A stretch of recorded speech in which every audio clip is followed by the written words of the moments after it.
arrested, but has what he's done contributed?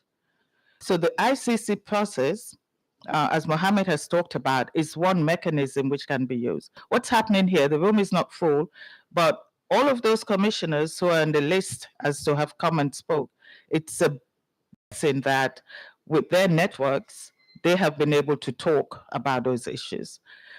The center which Mohammed works in, massive documentation. I'm on the mailing list. We see all of that. And I'm glad that all of those are what would contribute to whatever would be a semblance of justice and accountability for the people of Darfur. A number of people have died. It's not just El Fasher, North Darfur. It's literally the whole place. Like you said, El Fasher, they talk about it. It's bigger than Paris, bigger than all of those people put together. Where's the development? We talk about resources, natural resources. So when you're looking at what should be done and who should be held accountable, it's not just because of that human rights violations on the body, it's also economic violence. Economic violations, because those are the resources that are being depleted and people are complacent in that. But what are they doing? Who can do anything about it? But you have people fleeing, people going their way, and people just not being able to have a voice to speak. Survival is, it's not even about survival of the fittest. Right now it's survival, because wherever they run to, they are met and they are attacked. So how can we have a survivor-centered approach in this? Individuals like those who spoke, they continue to speak. Kalma Camp has been existing for as long as I know, and I'm not even from there. You gentlemen, you're from there, and you know the truth about those areas. Kalma Camp is one of the biggest IDP settlements in the world, but who is talking about it? So in Kalma camps, you have generations and generations of families who are there and born, and they continue to tell the stories. And their voices contribute to what would go into the archives so that justice and accountability would one day be a reality. It's not going to be now. Definitely it's not now, because the conditions are not conducive for that. They're really not conducive for that, because right now it's about survival. People are fleeing. But organizations are documenting. The network is documenting. ACJPS, African Center for Justice and Peace Studies in East Africa, because they're in exile, they're all in exile, so we don't say which country, but they're all documenting. And to even get to this point is a mammoth achievement. Seriously, a mammoth achievement. Vanessa was talking about Sudan. I said, don't talk about Sudan. We've been talking here about Sudan like the last 2 weeks. Let's focus on Darfur. So let the whole information and documentation remain just for Darfur. And so how can we, it's really hard to say the nice things we talk about when conflict ends, when the guns are silent. You talk about enhancing women's participation, you talk about grassroots movement. Is this the time? Is there ever going to be the time in the context we find ourselves? It would not. But we do have those movements. We do have those groups that continue to build each other up, that continue to be the backbone for those who are fleeing and for those who they can reach and they left behind. Imagine, like has been said, you can only go with those who, not necessarily the weakest link, but those who can make the journey. You leave your kids. You leaving your kids to what? Uncertainty. It's not just the humans, they're animals that attack and kill people as well. So who? Children go out to graze, they go out to find food, humanitarian assistance is not coming, the Red Cross is not there, OCHA that used to lead is not there. People are fending for themselves. So can I talk about pushing that survivor-centered movement in this climate? I feel I don't have the agency to do that. Rather, I should be calling for others to come in so that they can support the least they can do. Let's call for attention from the international community so that they can salvage what is left. Because really and truly, at this point in time, as we have seen, people are just I mean, like, you know, networks. You live in that open space where you are.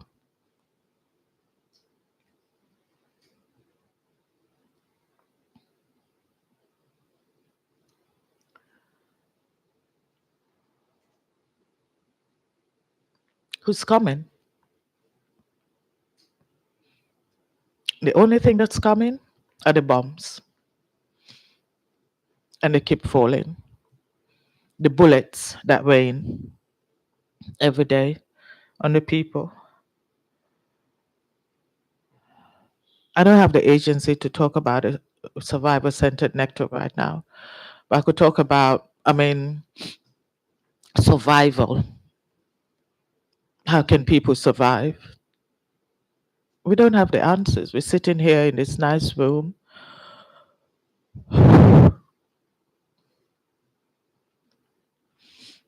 Anyways, let me go to regional cooperation.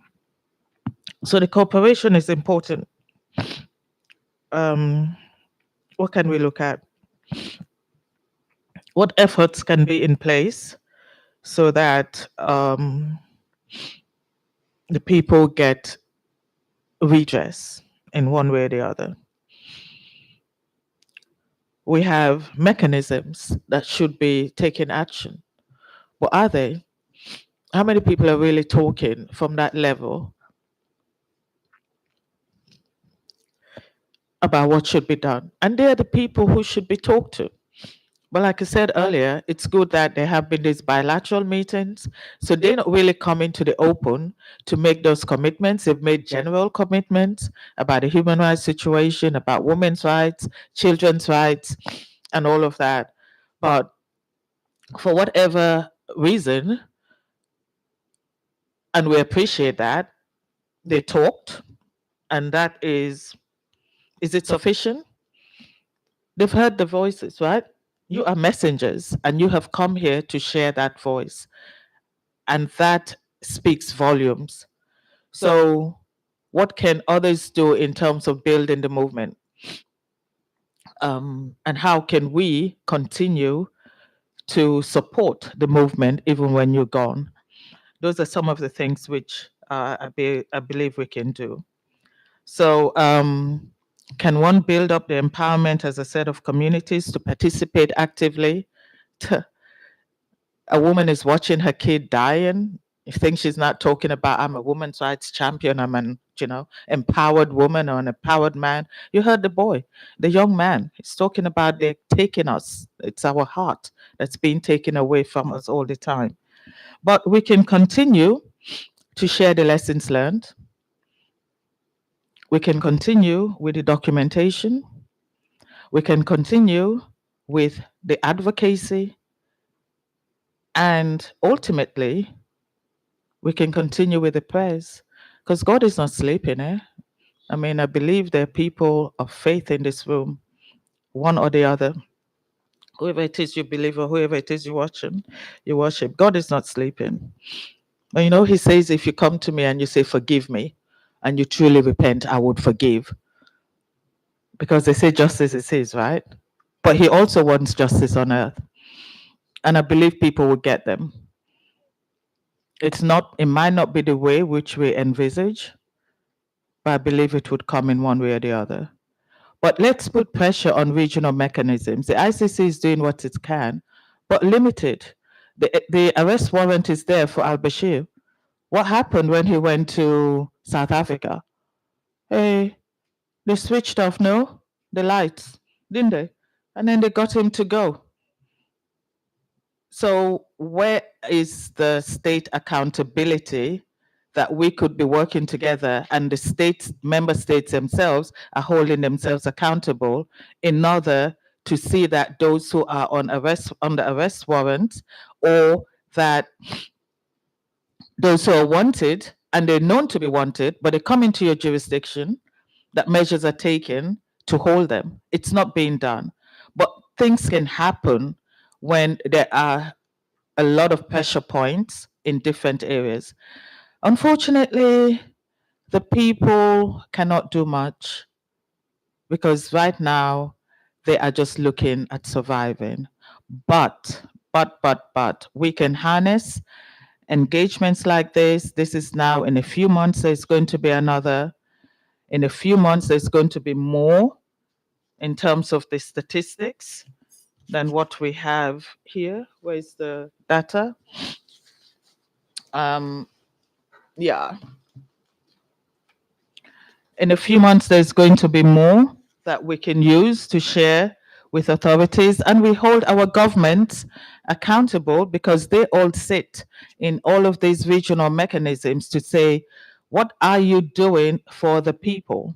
What are you doing for the people of North Darfur? This is just one part of Darfur, the North. You have the South, you have the East, you have the West. But this is just statistics from one part. And we need to name and shame so that they also can take their own part. Regional mechanisms, what are they saying about this? How can we get them to do a little bit more? Condemn. For organizations that are here, let's continue writing to them and put pressure in the ways we can. Let's use our pen in order to support these voices that are not silent but are so far away and not being considered. Let's use our pens, our keyboards, and other ways in which we can public diplomacy, silent diplomacy, advocacy initiatives. When we're going out, and just as we'll go, we say, oh, we need to build something. Oh, Mr. Government, you're here, you're talking about Myanmar. What about Darfur? Hmm? The government of the Gambia is pushing for Myanmar. What about Darfur? What makes those people's lives less valuable than the people in Myanmar? And when she did what she did, it wasn't even just her. She was under pressure. And she couldn't, well, some people say she could have done a lot more. But where are we? We have that pressure. And she's also now going through just a process of justice and accountability. But one person out of the whole country. But there is something, and I believe with such activism, we would be able to continue the pressure. The whole point right now is that as the bombs are falling, as the situation is, we should not let the plight of the people go unnoticed, and we should not let the voices be silenced. And so, whatever we can do to bring those to the attention of the authorities, let's do our part so that ultimately we will be able to push the agenda forward. And I've said it before, I'm going to say it again, I've said it in other contexts. Let's pray. I don't have the answers, I don't have the power. I have a voice, but I also have a faith that with prayers would channel us to get to a place where we want to get to. And we hope that with all of that, we'll be able to get the support that's needed for the people. It's unfortunate that by the time action is taken, a whole lot more people would have unfortunately died. But we can still continue because we need to do the work so that their death and their violations and their suffering is never in vain. Thank you.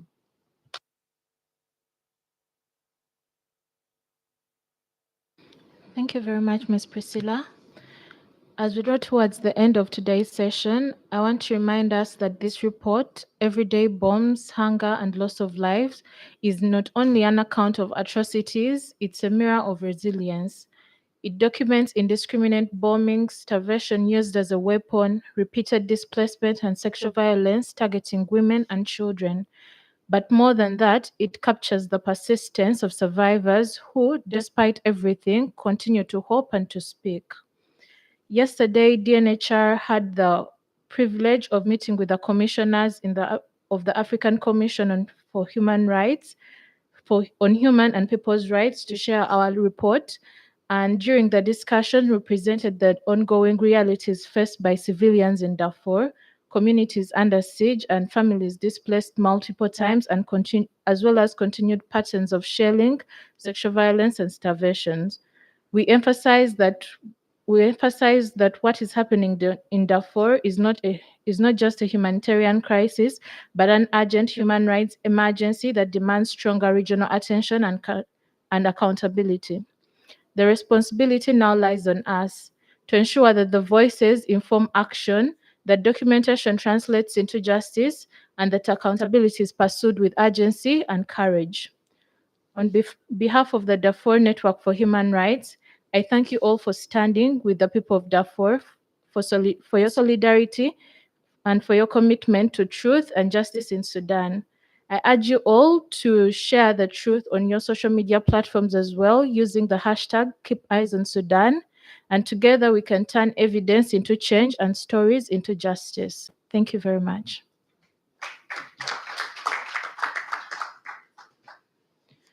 Before we end, I'd like to invite you all for a photo session with a copy of our latest report. Oh, are there any questions? Apology. Yes, sorry.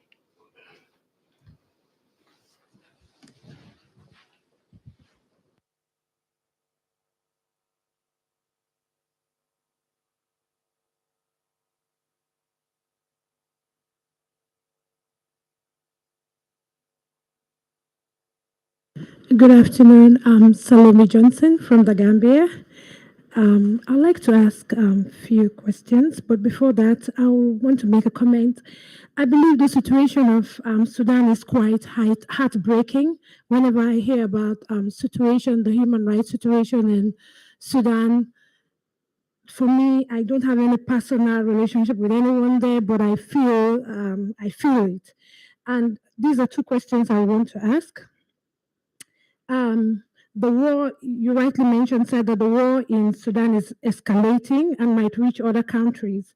I'd like to ask, what is the Commission doing about the human rights situation in Sudan and making sure it doesn't escalate? That's one of my questions. I think it's okay. Thank you.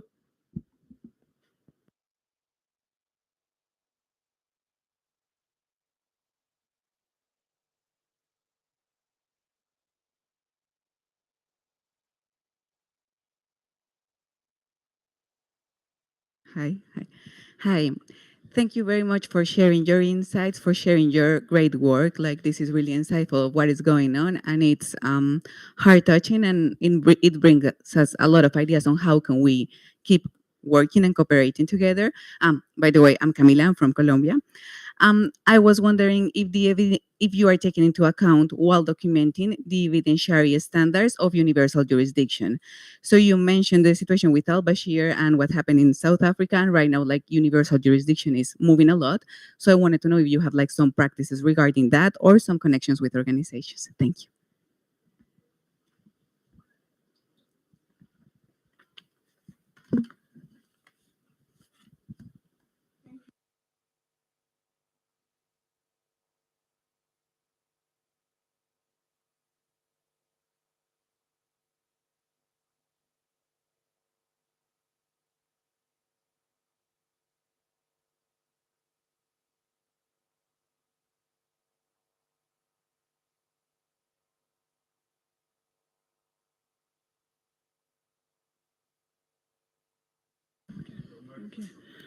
All right. Have there been any immediate kind of support or responses? Because when we talk about justice and accountability, as the panelist has put it, it's not something that is happening quite immediate, but documentation is happening and ongoing. So what are the kind of support that are being given to survivors who are trying to survive in this situation, especially what is the condition like for these survivors, especially in the report seeing everyday bomb, hunger, and all of this? Is there humanitarian action coming in?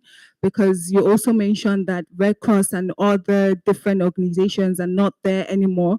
So what is it like having all of these consolidated efforts to kind of support these survivors right now before even looking at other aspects to kind of support their ongoing condition?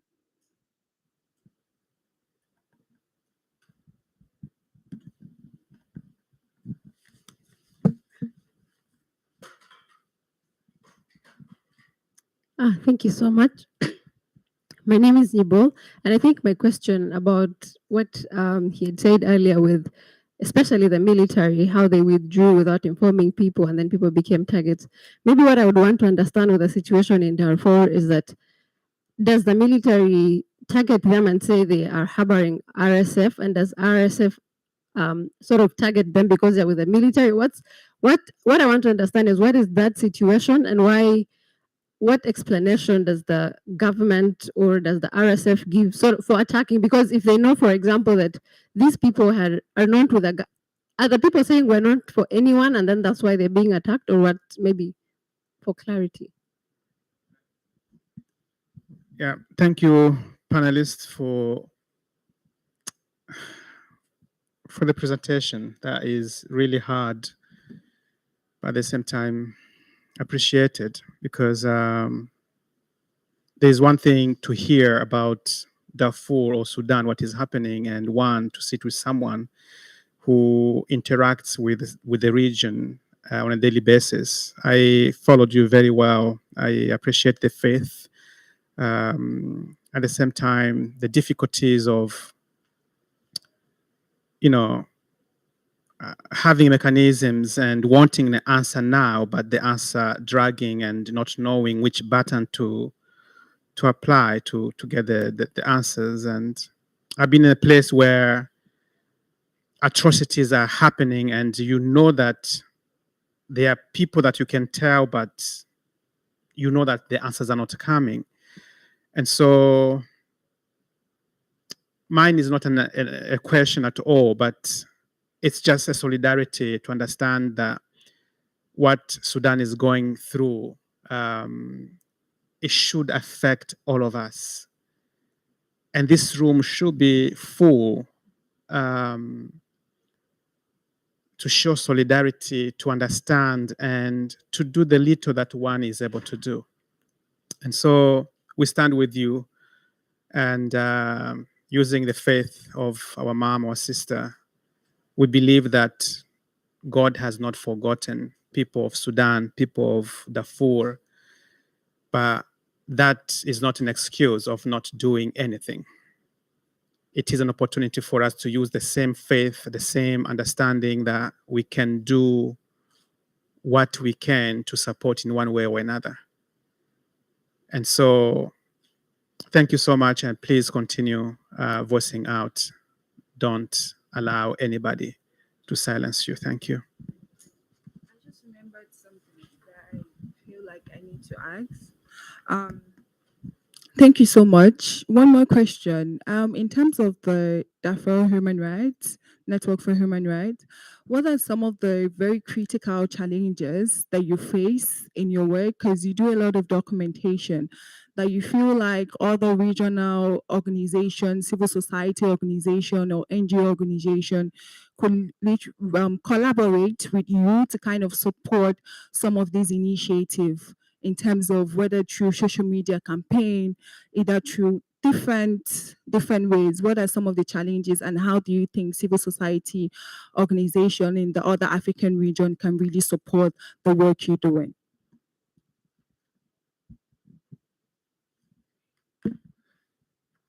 Good afternoon, everyone. I'm really sorry I think I stood late, but I just wanted to share a few words. But first, thank you very much to the panelists for the um, selfless and the selflessness and how you've given yourself to the cause that's currently not only affecting Sudan, but affecting the entire Africa. Because there's one thing that we all need to believe that's been said right, that injustice anywhere is injustice everywhere. Today, it might be Darfur that we are talking about, but we are not sure and are not in control of who is next. One of the panelists made citation on Liberia and how they were also affected. And, you know, these are things that we have seen in history. And if care is not taken or solidarity is not taken, it becomes difficult for us to see each other as one and also be able to support one another. I want to believe that this is one of the important strides that we can take to ensure that we bring forth what we want to see in terms of the war in Darfur is concerned. One of the things that I believe we can look into is to see how this will be able to have a coalition advocacy in Africa on the issue of Darfur, where we'll be able to form coalitions around the African countries and see how best we'll be able to bring together civil society organizations to have a coalition advocacy network where we'll be able to talk about some of these things. And it's going to help us to be able to document and archive some of these things, like Priscilla said. It's also very important that we ask questions as to how we bring, because it might be difficult to generally call on the entire African Union to come together, but are we able to leverage on the regional blocks that are existing to be able to see what commitment each regional bloc will be able to put forth, and we'll be able to consolidate that to be able to have an impact on some of these things that we're facing. Thank you very much.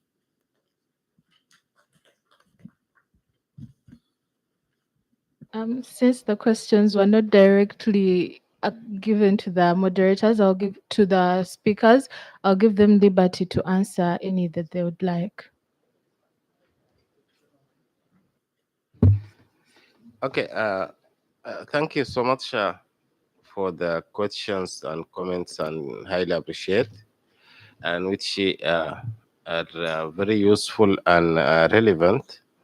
When we talk that what's happening in Sudan, it will never remain in Sudan, because you have seen the history of the wars, and when the nature of the wars came with competition over power and resource, that is where the cross-border activities started. The interest of the regional and international community as well, not all goes in the good faith. So we have to consider that as African countries, we have the resource. This war, it didn't start in Sudan without the competition over the resource. We are one of the richest countries of gold everywhere. If you imagine in 2014, we have 800,000 local miners. That's 14. Then it developed. The government, the allied forces, the formal government leaders, everyone each has his own business on gold. And this goes to certain countries. United Arab Emirates, they used to go to Russia, smuggled through the Chadian border, smuggled through the Libyan border. We have other resources, gum Arabic, Sinsim, and natural resource, in addition to the animal resource. All this together, it shows the element that why this war began in the middle of the transitional period in Sudan. The second question I would respond to, there is no any response to the situation, because the both parties simply, since the war breakthrough, they are rejecting any such a proposal of ceasefire for humanitarian purpose. What's happening now, that there are few organizations access to the safe area through Chad in the western region, but that wouldn't be enough. Yesterday, the director and the manager of operation at World Food Program, they given 72 hours to leave Sudan. Can you imagine? This is the policies of the war parties. They want people simply to die of hunger or shot with bullets, no difference. To understand that the status and the situation of the civilians, I will start by a simple example. They are called a court resolution of sentence a young man to death penalty 2 weeks ago. This is in the capital. Khartoum was controlled by the RSF, and then they withdrawn, and the regular army took back again. He sent to court because he stayed at his home while RSF was controlling the area. He accused that he's a collaborator, he's an informer to RSF. The only evidence given, and this is as a fact documented and said by the judge of the court, that the guy stayed at his home while under the control of RSF supervision. No other evidence. Images from your phone, videos, receiving messages, calls, audios on your WhatsApp account can sentence you to death. This is one side. The second, they ban you from movement. They accuse you for collaboration. You may be arrested based on your fetish and ethnic background. And this is included, by the way, male and female. Young female doctors, different professions, sentenced to death. I would say by now, there is no less than 300 convictions to death penalty by courts under the control areas of Sudan Armed Forces made it. From the other side, under the control of RSF, simply just you can be shot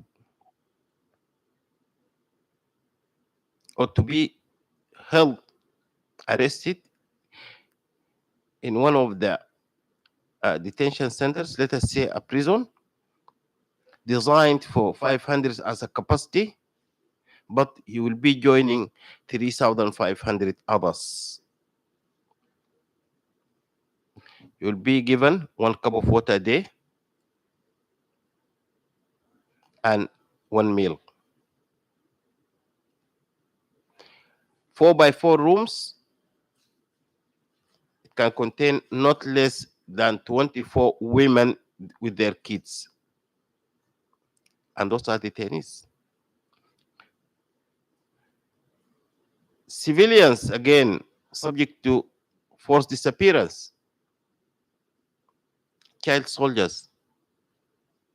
When one of the war parties can tell that the centenary bank safe located or relocated to the military headquarters, go and fight, you will learn what's inside. This is one of the slogans. This is just, I think if I would like to talk about the situation of the civilians, it may take hours. You are not safe. If I'm a popular recruiter and I have a problem with you in the past, since I'm putting in the uniform and having my automatic gun, I can come and shoot you. Simply, I say, this guy is an informer. I can loot you. I can rape your family members. That is it. And nothing more to be told on civilian protection. I like the questions of what Darfur Network for Human Rights, that what the next step. And from here, I would like to announce that on 5th of November, it will be an online session. It will be Stand for Al-Fashir. And I think my sister Priscilla here, my colleague Priscilla, can share the link with you, since we have your address and information. At least we can come together and can show the people of Darfur Al-Fashir that people from across the world that's standing with you. I will leave the rest of the questions to my colleague to address. Thank you. Thank you. Okay, thank you so much, I want to add some more information about, I think, third question about any responsibility or kind of support for the survivors or other victims. Uh, uh, civilian of Darfur, special, since farmer regime is called Bashir, the really is a limited the support for those survivors, because uh, since the Bashir in the power, they look in those camps belong to the rebel of our rebel in Darfur, and also even the international NGOs, they access them limited, not allows them to interventions there. Yes, and also repeat again after the 15th of April and the war started in Sudan and especially Darfur. Some area the like Fashir 2 years RSF not allowed to any humanitarian aids and any support to come inside, and leave remind those come.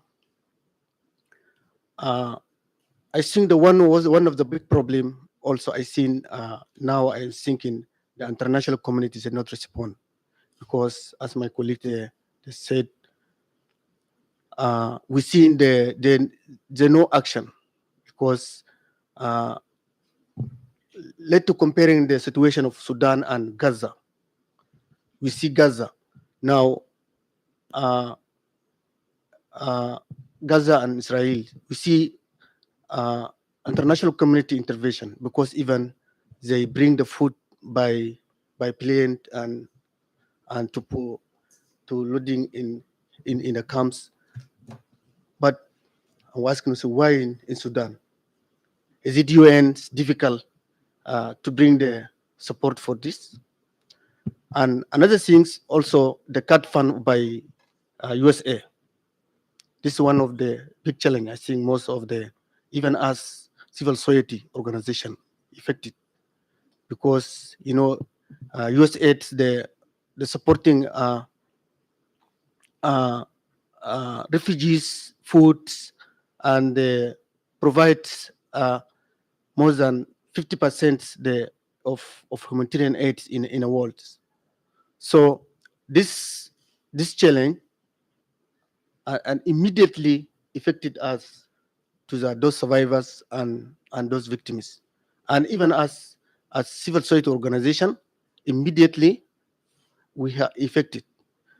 So as the Darfur Network for Human Rights, during this war from 15th of April 2023 up to now, we lost 2 members of monitoring, one in Guinea and one in Fashir, because their work doing documentation within the community, and the RSF targeting them and killing. One killing in 2023 and one. So, but this is a challenge. For me, why we are here, I think this is the good opportunity for the CSOs in West Africa or in Africa. We are following the social media of organization of the wife for the Priscilla organization. We are following, but for me, I'm thinking we need to have digital platform.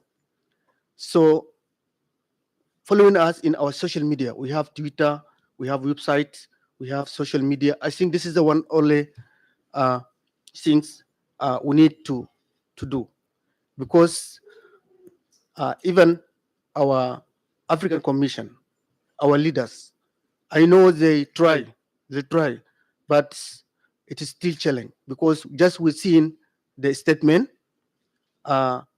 in a about statement to appeal, but we are not seeing something action. I think this we need pressure from us civil society to do advocacy and to work close with them, because social media also they have the impacts of situation. I think this only way we can try to to resolve these situations. And also about the transitional justice, I saw now your country Gambia, special civil society from Gambia, really you have experience good, because we're still in war, but we need to network, to collaboration. We need your experience. So that's really one of things for us Sudanese civil society, as people from Darfur. So we need these things. It is important. Thank you. Thanks, Mohammed. Yeah. So, thank you. I was doing something else. Thanks a lot. Just see my hair is all over the place. Thanks, Camilla. The question about UJ, universal jurisdiction, and its applicability, it's we need political will, and without that, nothing can happen. People move freely in and out. The warlords move freely in and out the countries they go to. If those individuals are not enforcing or taking action, then nothing will be done. I mean, I know it was at the time with Al Bashir, and they could have, in fact, that was even not UJ, but ICC. And South Africa let him go, switched off the airport lights under the cover of dark. He left. That was umpteen years ago. How many years ago?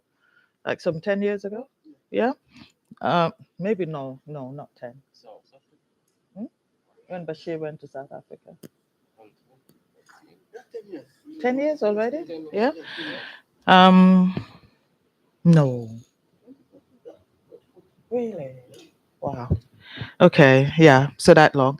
But then he's in Sudan. He was in jail, but his government is now in power. So it's believed he's out of jail and not moving freely, but moving within his own circles. So for UJ to really kick in, we need to have individuals who would be in places where the authorities are willing to take action, as we are aware about. And that has not really happened. They go to right now you have Al Buhan, who is the head. He goes places, countries that are supporting them. They go and raise funds. They go and bring weapons and ammunition. We have what's his name again? Hemeti, who is the head of the RSF, the Rapid Support Forces. Hemeti goes to different countries, but because they're the ones who are pulling the purse strings, and in fact, they're also the ones coming into the country and taking the resources, they're not touching it. The Russians are there. They have so many mercenaries in there, and they have so many doing explicit extractive mining and all. So who is really going to be policing them when they themselves are complicit in the violation? So that's one of the challenges. But we think the tide will change. Young lady, you talked about when the the government forces left and left the people exposed. That's nothing new. They've been doing that all the time. It's one of the tactics because they themselves attack the same people. So for SAF to leave so that RSF takes over, they just literally play ping pong with people. I think you might know that. They literally play ping pong with people. So you pong in, and then you go, you give space. You think this is the lifeline for people to be able to move, to have respite and things. They come and they pong you. And like he said, because one of the reasons you're just there, the people are just pawns in the hands of those who have power and authority because they're holding the guns and the weapons. So again, how will we get accountability right now within this context? That's one of the challenges, but documentation is important. And so that continues. And the other thing, of course, thank you folks for talking about the solidarity, which is essential. Documentation and support for those who need it the most. We hope. I mean, people eat grass, like literally. Can you survive on that? No. And with World Food pulling out, other humanitarian actors pulling out, when you're running for your life, how much can you take with you? You can't take so much in terms of food and grains and stuff. And even when you get there, how are you going to cook it? Even if you go with some grains and everything. But we hope and pray. Well, thank you. Thank you very much, sir, speakers. We do have one more question. Yeah, thank you. Imagine. I'm sorry, it's not a question, but a comment. Yeah. All right. Thank you, Priscilla, for inviting us to this event. And I was just surprised that I'm coming to a Sudan, an event for Sudan when Priscilla mentioned yesterday. And in that solidarity, I just want to say my name is Babu Karanyang. I'm from Gambia. I'm a Gambian, but I work for an international organization called CAN. It's called Climate Action Network International. It's an organization with 2,000 members, with almost all these big international organizations that works on human rights are part of him, including Amnesty, 350, Action Aid, F, you name them. We have normally what we do in COP, and this is 3 days ago before I met Priscilla yesterday, we've discussed about the Sudan Solidarity Action Group that we will be doing in Brazil later this month. I'll be going there from the 5th of this month, and I'll be leading the events for this solidarity action. We do this, for example, for Gaza, as you were saying, for the Palestine Solidarity Group. This time our focus in that UNFCCC meeting will be only on Sudan.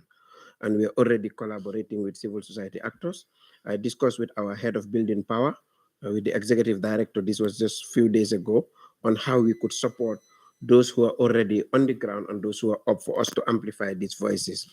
Maybe the comment here will be, we'll want to take your contacts and your emails and share with you and the information that we'll be sharing, because we'll be doing actions, march passes and protests during the COP, that is the Conference of Parties for Climate Change. Of course, we know why we're doing this, because, human rights is involved, and that is what our network definitely work on. So I'll appreciate maybe through Priscilla or any of you to take your contacts, and then we share the emails. I can share immediately the emails with our team to say that you were in Banjul, and then we will take this up with that conversation. And again, when we are in Brazil, we will amplify this noise there, so that at least people know what is happening in Sudan. Thank you.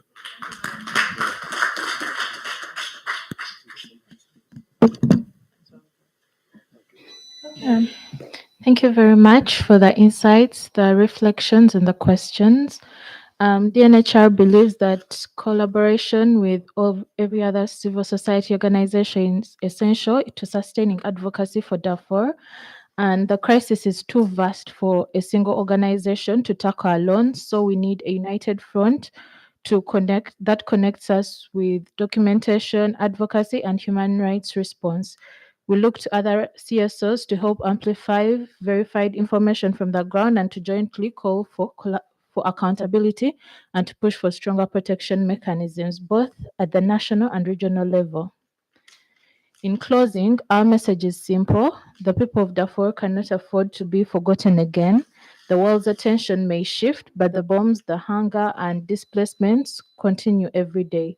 The DNHR remains committed to documenting the truth, supporting survivors, and working with regional and international partners to ensure accountability. We thank the African Commission for engaging with our findings and reaffirm our readiness to contribute to any process that seeks to protect civilians and advance justice for Sudan. Because until justice is delivered, our work is not done. Thank you.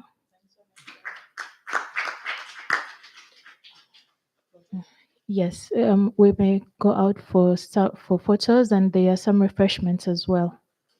Thank you, everyone.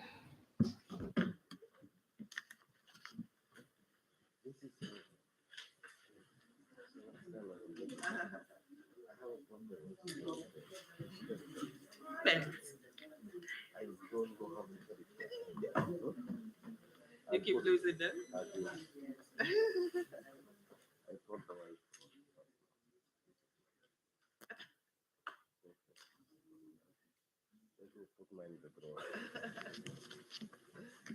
Thank you.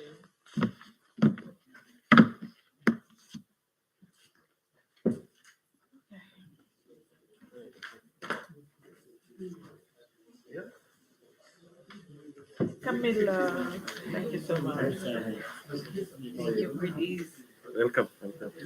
I want to share something with you. So I don't know if it might be of interest or not. Yes, I'm